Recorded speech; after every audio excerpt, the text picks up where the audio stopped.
северокорейцы безумно боятся избегать. Например, одна из самых известных перебежчиц из Северной Кореи, которая, в общем-то, написала книгу и живет сейчас в Америке, она говорила, что когда она, будучи там 11-летней девочкой, пересекала эту границу, она реально была уверена, что великий вождь читает ее мысли. Смотрите, военный джип едет по северокорейской стороне. Тут меньше километра до границы с Южной Кореей.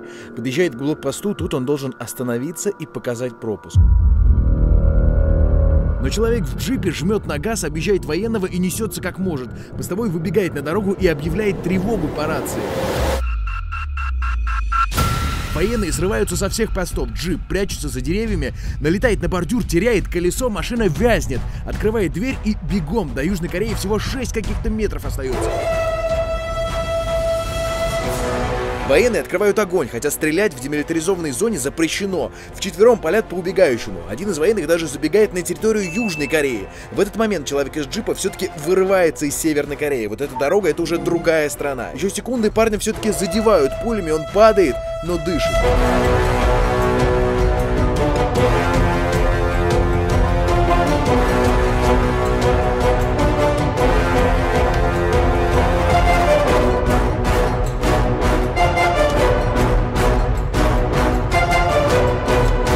Люди мои, в этом выпуске я покажу, как люди бегут из Северной Кореи через самую защищенную границу в мире, несмотря на то, что всю их семью, оставшуюся в КНДР, могут отправить в трудовой лагерь. Северокореец, сбегающий из страны, он оставляет дома заложников. Тот парень из джипа, кстати, выжил. Покажу, где он сейчас. Кто, как и за какие взятки при этом может выезжать из страны легально. Поговорим с корейцами лично. Вы работаете в Пекине? Нет, в Африке. Кто такие северокорейские мажоры, которые ходят с 2 смартфонами и живут в небоскребах Пхеньяна, когда простые работяги работают почти без выходных и под постоянным надзором, как будто в тюрьме. Даже на корточке садятся по команде. Они как бы отдыхают. И отдыхают они тоже строем. Сидят по линии несколько шеренг. Покажу самолет северокорейских авиалиний, компанию, которую называют единственной в мире No Star Airlines. Короче, на иллюминаторах они не скрываются, занавесочки. Покажу новую Северную Корею. Пиво по 12 рублей за литр на наши деньги, а также черные рынки, где северокорейцы покупают голливудские фильмы вроде «Титаника». Включу им треки Оксимирона, Монеточки и Стаса Михайлова для сравнения.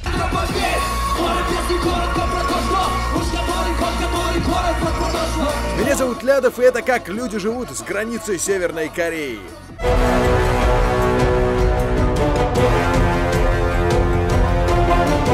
Друзья, ставьте лайк прямо сейчас, это очень важно, а также подписывайтесь на канал. Чем вас больше, тем проще собирать деньги на новые поездки. Очень важная информация будет у меня также в Инстаграме, там результаты розыгрыша и там же первые фотки из новой поездки. Заходите в Инсту, подписывайтесь, там прямая связь, стараюсь отвечать в директ всем. Выстрел сигнального пистолета и на абордаж. Российские пограничники на катере портуют северокорейскую лодку. Собаку убирай! Это браконьеры из КНДР в Японском море. Парни не просто рыбу ловят в чужой зоне, с ними еще и группа прикрытия. Это крепкие парни с оружием, которые еще и наехали на российских пограничников. Осуществляет выброску продукции. Смотрите, на лодке у корейцев над палубой натянуты лампы. Это чтобы рыбу можно было ловить круглосуточно. За последние месяцы около 300 таких рыбаков поймали на границе КНДР и России. И примерно в это же время я узнал о том, что мы с Северной Кореей соседи. Абсолютно уникальная возможность залезть на вышку на границе с Северной Кореей. Вот она открывается. И, соответственно, вся граница проходит вот по этой реке.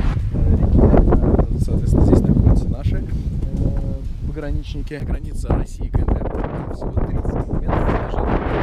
Небольшой плачок охраняется очень внимательно. Вот на этим мостом уже Северная Корея даже слышно. За границу людям в Северной Корее выезжать запрещено. На самом деле в КНДР существует клан людей, которым не просто можно выезжать из страны. Страна сама отправляет их за границу. Часто распространенный факт, который гуляет по сети о том, что в КНДР людям запрещено выезжать за границу. На самом деле это с одной стороны так, а с другой стороны не совсем так. Почему? Потому что формально можно получить разрешение за границу. Но для этого нужно, чтобы у вас, во-первых, была причина выехать. То есть, например, есть у вас родственники в Китае. Соответственно, если ваш Сонбун позволяет, Санбун — это такая система личного рейтинга человека в КНДР. Как только вам исполняется 17, на вас заводят личное дело и обновляют каждые 2 года. Что-то подобное мы видели в сериале «Черное зеркало», серия про рейтинг, где там люди, помните, ставили звездочки друг другу за вежливое отношение. Так вот, в Северной Корее звездочки ставят за политический энтузиазм. Отличие в том, что человек уже рождается с определенным санбуном, в зависимости от того, кто его родители. Например, если в его роду были перебежчики, человек попадает либо в группу колеблющихся, либо во враждебный слой. Всего в Северной Корее 3 таких слоя: основной, колеблющийся и враждебный. В речи 1958 года Ким Ир Сен сообщил, что в основном слое на тот момент было 25%, колеблющихся 55%, во враждебном 20% населения. От того, в какой вы категории, формально зависит, на какую работу вас возьмут, в какой университет вы поступите, сможете ли вы вообще жить в столице, в Пхеньяне, каким по очереди вы будете получать еду от государства и многое другое. Соответственно, если ваш санбун позволяет, вы можете подать запрос, и вам, соответственно, разрешат. Кроме того, есть еще возможность выезжать у трудовых мигрантов. Те самые работяги, которых я встретил еще в прошлом выпуске в купе, как раз сотрудники такой фирмы. Мы все были в Алжире. Работали? Да, 4 года. Друзья, об этом рассказывать можно. Это официальная публичная версия, о которой пишут в газетах и о которой известно на международном уровне. Поэтому все, кто переживал за корейцев в этом купе, могут не беспокоиться. Спрашиваю через переводчик, сколько денег заработали в Алжире. Тот шепотом говорит мне: не спрашивай. Парень из другой группы раньше работал в Находке, город в России, поэтому может немножко по-русски. Большой Россия деньги, да? Алжирия небольшой. А сколько? Сколько? 3000 долларов? За 2 года? 2 года? 3000 долларов? 125 долларов в месяц. 1 месяц. 3000 для Кореи много? Кореи тоже мало. Тоже мало, да? А что купить можно? Квартиру купить нельзя? Можно квартиру? Нет? Нет? Машина? Нет? Мужик в тамбуре тоже из группы работяг, говорит по-английски. Кем вы работаете? Какая у вас профессия? Я архитектор. Вы работаете в Пекине? Нет, в Африке. Правда? А где? В Анголе. В Анголе. Стоп, как в Анголе? Говорили же в Алжире. Я, конечно, тот еще географ, но это полюбас 2 разные страны. Так обычно ошибаются, только если ты никогда не был в этой стране. А если он 4 года просыпался в стране под названием Алжир? Не-не-не, так невозможно ошибиться. Тут в моих чертогах разума всплыли кадры, которые я снимал за пару часов до того, как сел в поезд. В том самом северокорейском районе китайской столицы. Вот же он. Лицо я на всякий случай его замажу, хотя наказывать его не за что. Но обратите внимание на футболку и часы. Это тот же самый человек. Эти кадры я снимал в соседнем магазине в том же месте. Обратите внимание вот на этого чувака. Майка с синими линиями в виде трапеции. А вот он же в поезде. Вот еще один, которого тоже можно узнать по футболке. Косые линии на майке. Вот он в магазине мехов, а вот он же в купе. Когда я понял, что мне вешают лапшу на уши, я нашел переводчика, который внимательно отслушал разговоры северокорейцев между собой. Это, кстати, очень непросто, потому что все обычно учат корейский в Южной Корее. А диалекты настолько разные, что южный кореец поймет, дай бог, 10% от того, что скажет северный. Слушаем внимательно, о чем базарят эти ребята между собой, когда я их спрашиваю, чем они занимаются. Алжир же будем говорить. Алжир, да. Алжир. Миф об Алжире. То есть ни в каком ни Алжире, ни Анголе они не работают. Пацаны барыжат тюками в Китае, причем архитектор у них старший, он тюки не гоняет, он отвечает за перевозку группы, поэтому и говорит по-английски. Почему обманули? Да потому что Китаю, где они на самом деле работают, очень важен западный рынок, который в свою очередь поддерживает санкции против Северной Кореи, так как их вводят Соединенные Штаты, и формально Китай не может принимать у себя работников КНДР. Но так как Китай и Северная Корея давние друзья по социализму, из-под полы это делать можно. В Северной Корее давно разработана программа для тех, кто хочет ехать работать за границу. Если у тебя в роду нет перебежчиков, подаешь заявление, его рассматривают и выдают визу на 1 год, не больше. Дальше надо возвращаться и продлять. Таких в Китае живет и работает огромный квартал. Так выглядит северокорейский район в Пекине. Вот справа от меня находится посольство Северной Кореи. Обратите внимание, меры безопасности очень серьезные. Наружу просто забор, дальше идет огромная кирпичная стена, еще один забор, колючая проволока. Дальше где-то там нагромождение деревьев, только после этого виднеются какие-то посольские здания. И вокруг этого посольства сформировался фактически целый район, где живут северокорейцы, которые работают здесь.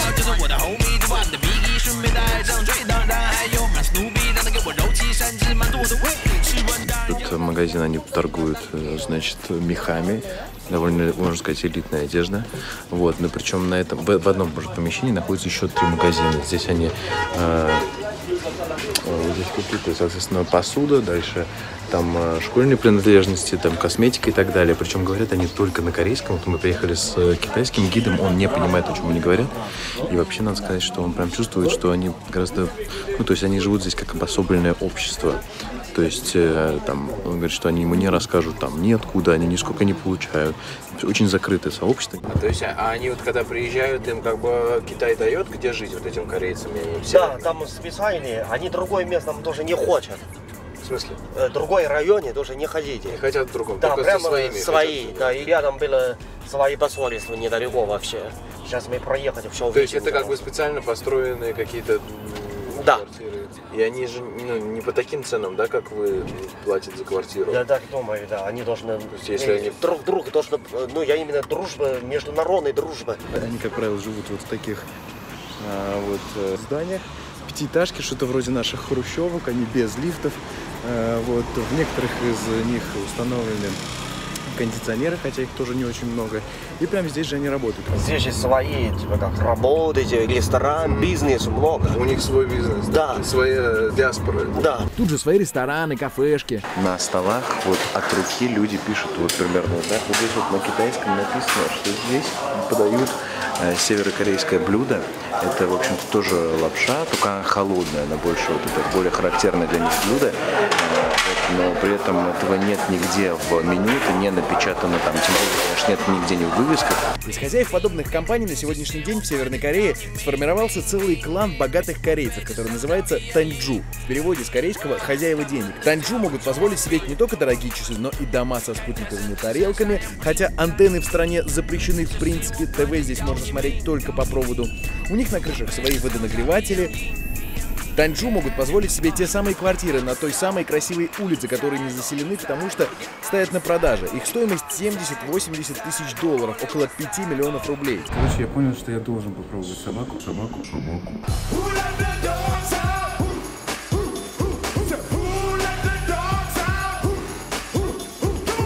Я бы никогда в жизни этого не делал,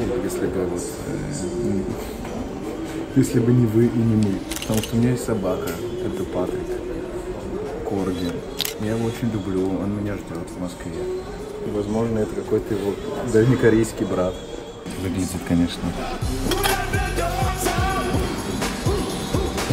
Сначала оценим запах. По запаху не похоже, что собака. Псиной не пахнет. Пахнет, ну, в общем, как обычный суп, такое, что-то мясное, говядина, курица.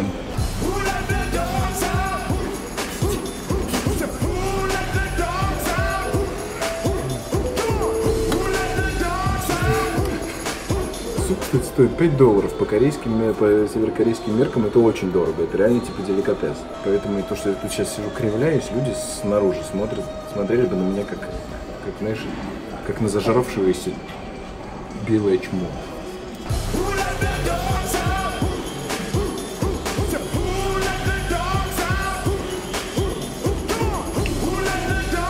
Слушайте, это реально очень вкусно. Нежнейшее мясо. Нежнейшее. Если бы я не знал, что это собака, я думаю, я бы ел его каждый день. Очень вкусно. Блядь, какая я сволочь. Реально очень вкусно, но, блядь, что я могу сделать? Считается, что есть нужно собачий суп в 3 самых жарких дня лета. Потому что считается, что вот это мясо и вообще вот этот навар, он способствует тому, чтобы тело не перегревалось. А лето в Пхеньяне реально температуры за 40 заходят, потому что здесь все очень влажно, это реально очень тяжело переносится. Очень странное ощущение, чувствуешь себя просто отвратительной мразью, потому что когда ты несешь кусок себе к рту, ты понимаешь, какая ты мразь, что ты делаешь, а когда ты его кладешь и начинаешь жевать, это реально очень вкусное мясо. Оно еще очень нежно приготовлено. На курицу не похоже, на говядину очень хорошо томленую, очень похоже. Поэтому если где-то там в Москве готовят, научатся делать хорошо томленую шаурму, вы ничего не отличите, серьезно. Пробую ребро собаки.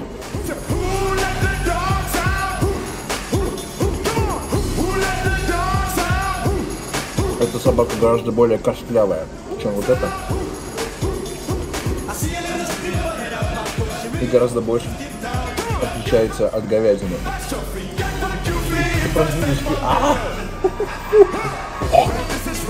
Короче, я наелся. Все, я не буду больше есть. Несмотря на то, что мясо вкусное, ощущения в целом отвратительные. Блять, хочется просто рот помыть просто. Такое реальное ощущение. Целую собаку фермеры продают бизнесменам за $40. В рестораны, кафе, гостиницы разлетаются только так. Фермер КНДР сегодня должен отдавать 70% всего, что он собирает государству, 30% оставлять себе. И то это считают, что круто. Почему? Потому что раньше это было не в процентном соотношении. Фермеры должны были отдавать одну фиксированную часть, вне зависимости от того, сколько они насобирали, должны были отдавать государству. Это была одна из реформ Ким Чен Ына, после которых в целом экономика страны начала хоть немного расти. Именно при нем часть торговцев теперь можно встретить не только под мостами, но и в центре Пхеньяна. Магазины, кафе, рестораны теперь открывает не только государство, но и бизнесмены. Вполне легально. Предприятия начали создаваться внутри государственных заводов, министерств и так далее. То есть бизнесмен фактически рулит фирмой, которая формально зарегистрирована на государственную компанию и просто делится баблом с государством. Крупные партии товаров вывозили судами за границу, мелкой торговлей занимались контрабандисты. Вот эти кадры снимались под прикрытием глубокой ночью. Двое что-то тащат, а военный, который получил взятку явно за это, на рассвете заметает следы на снегу курткой. Сегодня мелкой торговлей на границе занимаются так называемые рыбаки. Вот эти кадры сняты на реке, разделяющей Северную Корею и Китай. Рыба, женьшень, самый хороший реально растет у них, сигареты, ну и так далее. Заценили прикид у продавщицы? Лоток поверх кепки. Так выглядят абсолютно все сотрудники компании, которым доверяют принимать деньги. Вот я снял такую же рядом со станцией такси в центре Пхеньяна. Она тут же начала прятаться за киоском. За моей спиной находится станция такси. Все очень централизованно. Видите, смотрите, стоит специальный человек, соответственно, который распределяет. То есть подходишь, соответственно, платишь ему деньги, не напрямую таксисту. Водительские права в Северной Корее может получить не просто любой человек, а только тот, кому они нужны по профессии. Например, таксисты. Кстати, северокорейские таксисты, обратите внимание, отличаются от наших тем, что у них есть форма. Вот эти вот еще находятся даже не по форме, у них черный-белый низ, белый верх. Но вообще положен галстук. Оператор такси Air Koryo сегодня одна из самых крупных бизнес-империй Северной Кореи. Еще один бизнес-гигант — это компания Масик Рионг, управляет горнолыжным курортом. Да, у них есть такое, а также туристическими турами, автобусами и даже продают бутилированную воду. То есть на благо социалистического режима деньги зарабатывают вполне капиталистическими способами. Капитализм в Северную Корею идет так быстро, что рядом с огромными баннерами типа пятилетку за 3 года, им реально завершен весь город. Вот, например, плакат, надпись «Открыть дорогу большому социалистическому строительству». Появляются и коммерческие плакаты. Вот, например, реклама микроавтобусов. Надпись «Давайте бежать в будущее».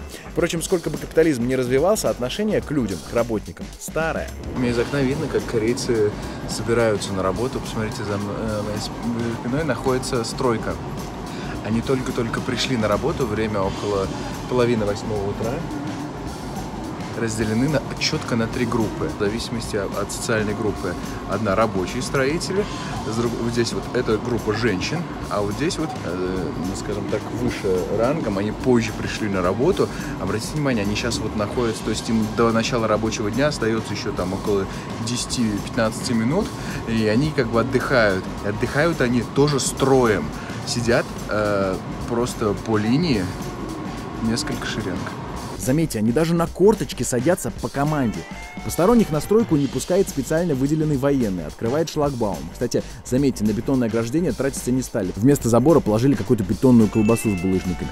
На каждое задание распределяют пары. У корейцев вообще не принято, чтобы один человек выполнял какую бы то ни было работу. Вот, например, нельзя просто взять и согнать дождевую воду шваброй. Стоит управляющий и пальцем показывает, с какой стороны в какую гнать лужу. Кстати, зацените его костюмчик. Это реально северокорейская мода. Деловой костюм с короткими рукавами.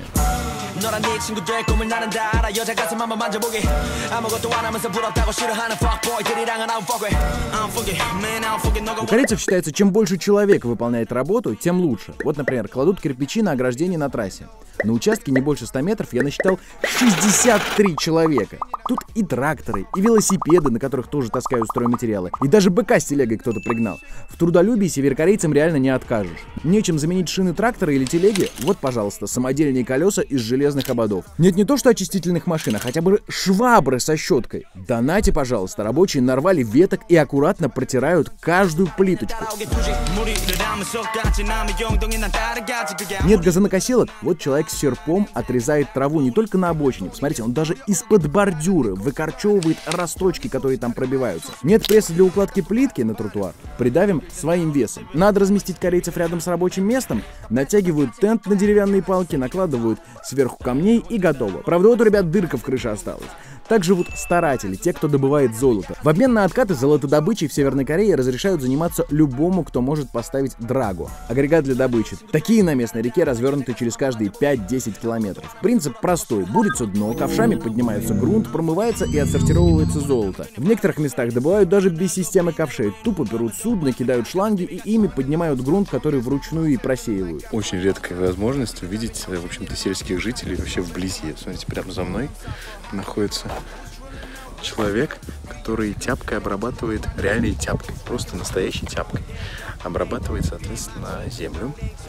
А еще за ним дальше находится женщина, которая руками просто рвет траву. Еще одна отличительная черта сельской местности. Здесь гораздо больше работают. Например, в Пхеньяне рабочий день составляет 10 часов, при этом работают по 6 дней в неделю. А, соответственно, за пределами Пхеньяна работают по 10 дней.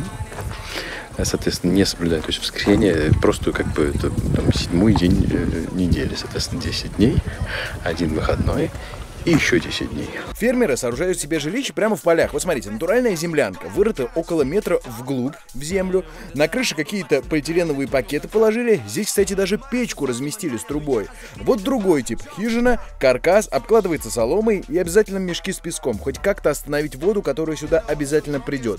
Поля регулярно заливает. Это важно для выращивания риса. Почти всем частным бизнесом в Северной Корее занимаются женщины. Именно они приносят 75% дохода всей семьи, минимум 75, иногда почти 90. По той причине, что мужчина в Северной Корее обязан иметь хоть какую-то работу. Даже, например, когда завод останавливался, мужчина все равно обязан был ходить на эту работу, даже просто сидеть там и наводить порядок. Поэтому мужчины, соответственно, просто как даже не получая ничего, продолжали ходить, потому что за тунеядство наказание. Соответственно, у женщин могут быть домохозяйками, и пока они типа домохозяйки, что они могут мутить реальные дела. В бутылке настоящая змея. Это же настоящая змея, реально? Желтая змея, да? Желтая. В бутылке настоящая желтая змея. Процентов 50. 50%? Это алкоголь? Ну, в смысле, спирт 50%? В напитке 50 градусов. Я вообще просто в исследовательских.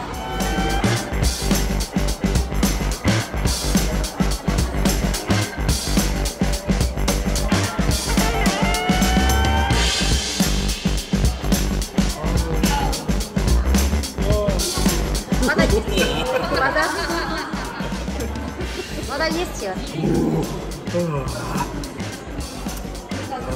Мне кажется, все на лице понятно как. Отличное настроение. Ядреное, вообще ядреное. Очень ядреное. И, конечно, с привкусом чувствую, как будто чешуйка. Какая-то... Местные ходят совсем в другие заведения. Вы понимаете, что у обычных заведений нет таковых названий. Вот, например, вот здесь ресторан, и у него нет названия. Написано просто ресторан. Здесь, соответственно, дальше вот находится аптека, и тоже написано аптека, там нет названия. Обычный магазин продуктовый, а это, так скажем, ну, пивнушка наша по-нашему. Соответственно, вот значок пивнушка, соответственно, с стейками, пьют пиво. Is beer expensive? $0.2 стоит 1 литр. Beer paper? Ah, really? they receive them from the state. Каждый день они получают талон на пиво. Они получают его от государства. Один человек может выпить 1 литр в день по этому талону. Вообще платить не нужно. И если ты хочешь больше, нужно платить $0,2. $0.2. Звучит круто, но проверить, правда ли это, невозможно. Впрочем, цены для местных на местные продукты в большинстве своем здесь действительно нижайшие. Вот, например, я зашел в аптеку. На полке лекарства от тромбоза сосудов. На ценнике написано 300. Мне поясняют. Это делить на 100, то есть получается это $3. То же самое лекарство для иностранцев продают за $42. Вот я нашел его в интернете. Вместе с показухой развивается и реальный прогресс. На перекрестках рядом с регулировщиками теперь работают и светофоры. Правда, люди с жезлами продолжают дежурить на случай, если электричество вырубится. За пределами столицы никаких светофоров. По старинке ездят, куда покажет регулировщик. На столбах появились камеры контроля скорости. Правда, работают они или нет, бог знает. Наш водила всегда гнал максимально быстро и никогда не пристегивался. Большинство местных перемещается на троллейбусах и трамваях, поэтому очереди в 6 утра и вечером на остановках огромные. Автобусов меньше всего. Да, электричества в стране периодически не хватает, но в целом с ним ситуация лучше, чем с бензином. У нас самая главная еще проблема с бензином, с нефтью.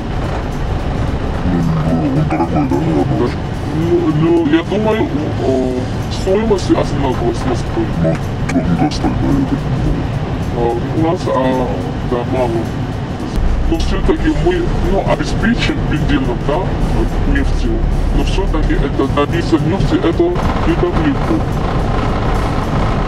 Поэтому мы говорим, лучше не купить, а пусть достаточно автобусы используют. Некоторые ездят на метро.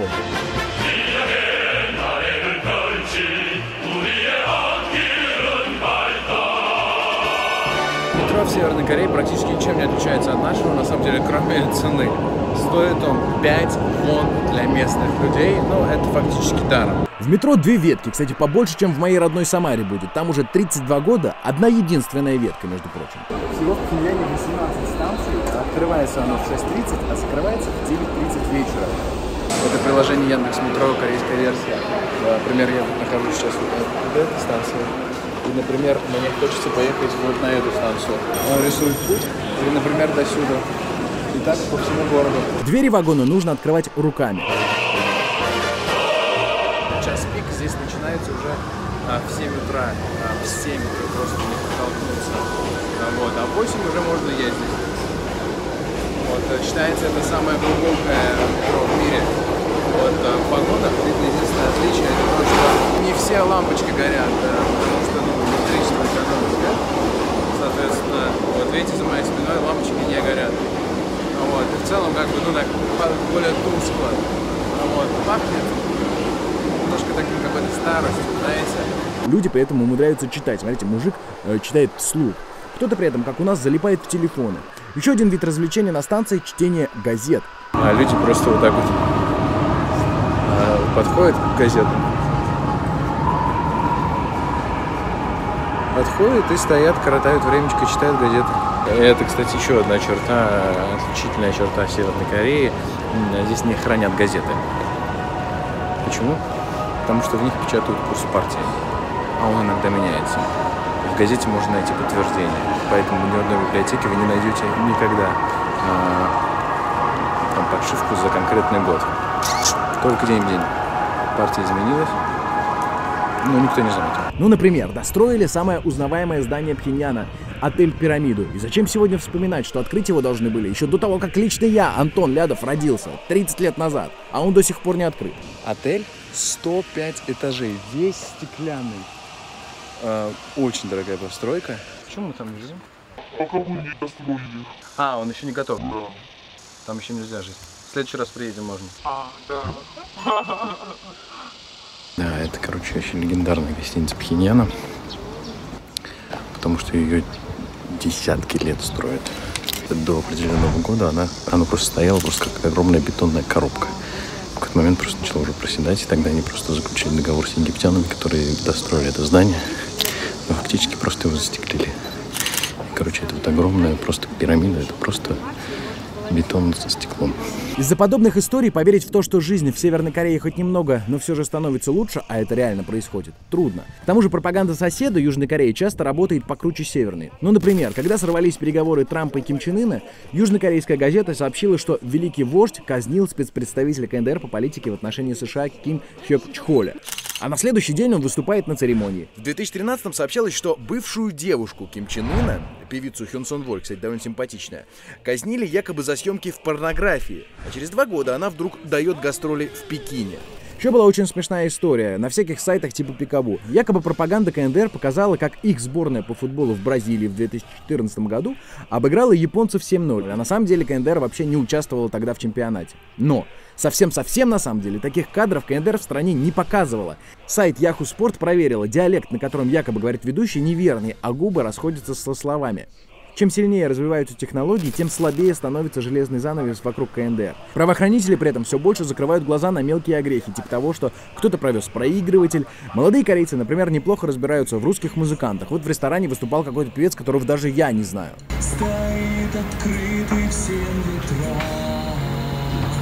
Я включил корейцам трек Стаса Михайлова, Оксимирона и Монеточками.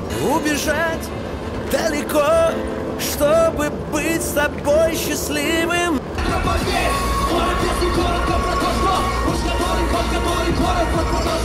Если мне платили каждый раз, когда я думаю о тебе, я бы бомжевал возле трасс, я стала самой бедной. Какой больше всего понравился песня? Первый. Первый понравился? Я взрослый. Ага. А меньше всех?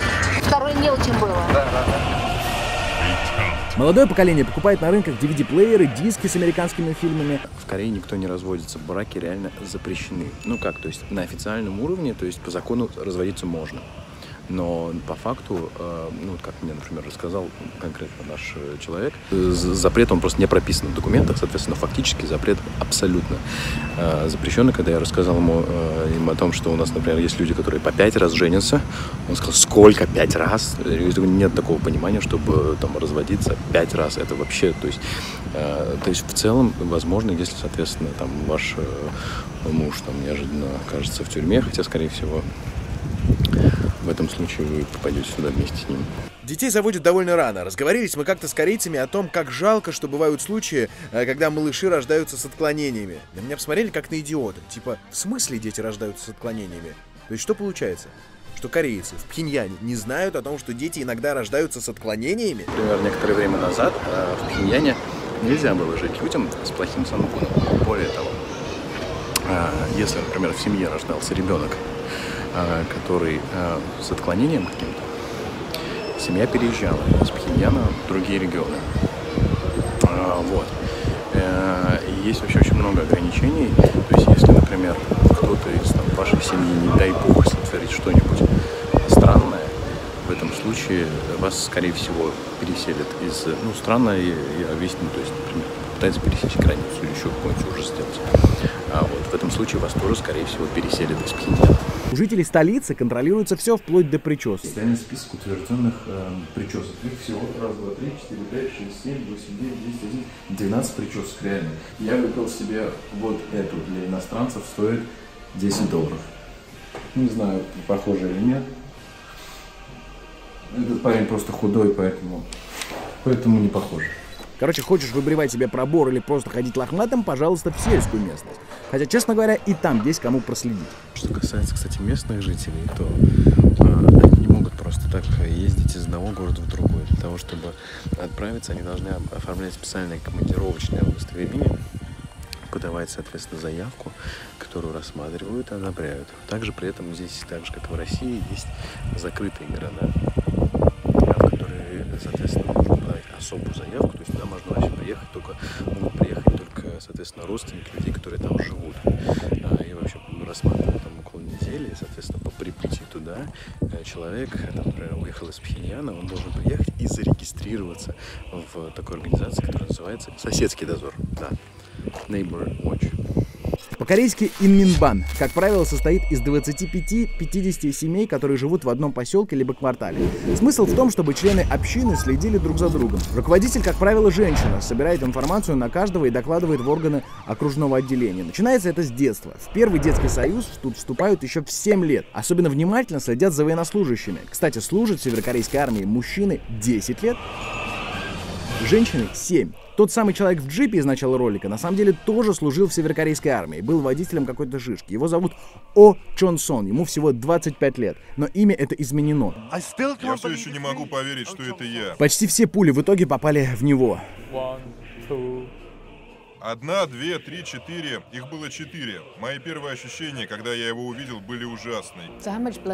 Сколько крови он потерял? Больше 50%. Во время операции у Чонсона в кишечном тракте обнаружили что-то очень твердое, вроде жгута или веревки. Оказалось, это были паразиты. Самый большой около 30 сантиметров, а самый маленький вот такого размера. Я помню, что всего их было около 52. Есть информация, что в Северной Корее он совершил преступление, которое привело к убийству людей. Никаких деталей нет, но сам он считал, что единственный способ спастись для него был сбежать из Северной Кореи. Каково это, когда твои друзья, люди, с которыми ты служил, стреляют в тебя, когда ты бежишь за свободой? Если бы я был на их месте, я бы делал то же самое. Конечно, сделал бы. Дело в том, что военных, которые бы не стали в него стрелять, в тот момент также отправили бы под трибунал. Впрочем, граница с Южной Кореей – шаг отчаяния для перебежчиков. Это самое охраняемое место в Северной Корее, поэтому суются сюда единицы. Если корейцы, соответственно, бегут, то бегут они, как правило, на китайскую границу. Граница Северной Кореи практически не охраняется с китайской стороны. То есть единственный, кто сдерживает поток перебежчиков из Северной Кореи в Китае, это как раз, собственно, сама Северная Корея. Но шансов задержаться надолго в Китае практически нет. Если перебежчика в Китае в итоге ловят, и ему не удается откупиться взяткой, то его абсолютно точно депортируют обратно в КНДР. Поэтому, и это понимают все нелегалы, поэтому, попав в Китай, они пытаются перебраться еще куда-то. И когда люди в Китае открывают глаза на то, что на самом деле происходит в Южной Корее, как правило, пытаются бежать туда. Но из Китая в Южную Корею попасть невозможно. Опять-таки дипломатические отношения. Китай не делает этого в принципе, потому что понимает, что если Китай будет выдавать, соответственно, в Южную Корею, то они испортят отношения с Северной. В севернокорейской спецслужбе действует целое отделение, которое занимается тем, чтобы вызволять обратно со стороны Китая тех перебежчиков, которые представляют государственную безопасность. Ну, то есть, например, сбежал какой-нибудь бывший служащий там, спецслужб Северной Кореи в Китай, и они понимают, что этот человек обладает огромным количеством интересной информации, которая, в общем-то, может угрожать вообще безопасности страны. И есть целая служба в спецслужбах Северной Кореи, которая занимается тем, чтобы выискивать этих людей, неофициально, естественно, на уровне агентов.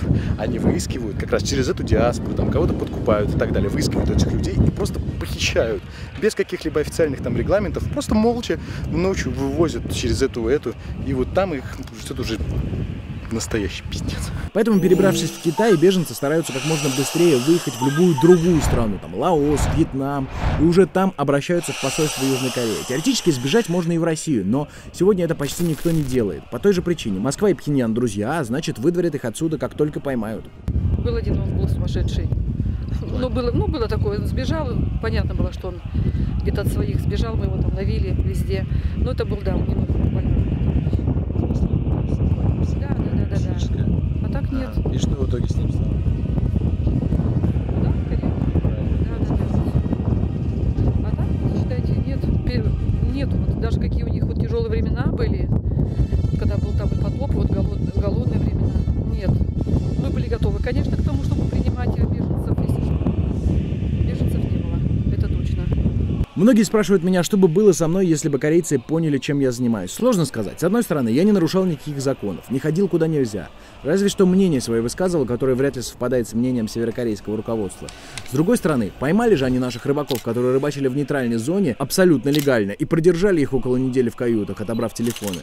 хотя они ничего не нарушали. Самый жуткий момент был, когда рядом где-то появились русские журналисты. Я надел женские очки и прятался за толпой китайских туристов. И, возможно, впервые в жизни вообще решил начать молиться. Перед выездом из Северной Кореи я действительно предпринял максимум усилий, чтобы они не смогли найти кадры, которые я снял. Проход границы обязателен, как и в любом международном аэропорту. Пиндянский аэропорт огромный, на самом деле. Вообще это полноценный международный аэропорт. Только вот он настолько международный, что летает в Китай и в Россию.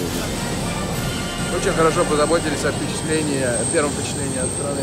А еще любопытно, что когда только приземляется, здесь сразу видно там некрасивые дома. То есть единственный населенный пункт, который виден из аэропорта, когда человек приземляется. Билет мне выдали почему-то на место бортпроводников, потом пересадили. Меры безопасности? Да какой там? В аварийный выход, например, сгрузили все, что наверх не поместилось. Так выглядит корейский самолет. Эту компанию называют единственной в мире No Star Airlines.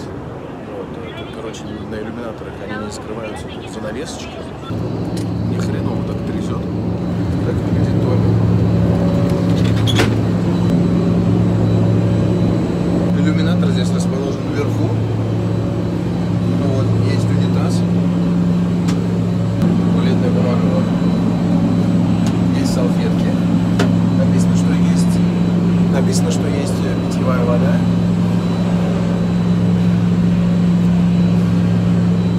Но ее нет, ничего страшного. Смотрите, розеточка для бритв. И вот такая кнопочка, чтобы вызвать стюардессу, если вдруг понадобится. На обед 2 бутерброда из колбасы, которая на вкус как будто сделана из соевой собаки. Я не позволял себе никаких шуток, ни дурных слов, ни даже мыслей по поводу великих вождей до тех пор, пока не приземлился в России. В итоге тщательного досмотра с северокорейской стороны, как при въезде, не было. Мне поставили печать России, я вошел в Россию, вот, это, у меня просто нет слов.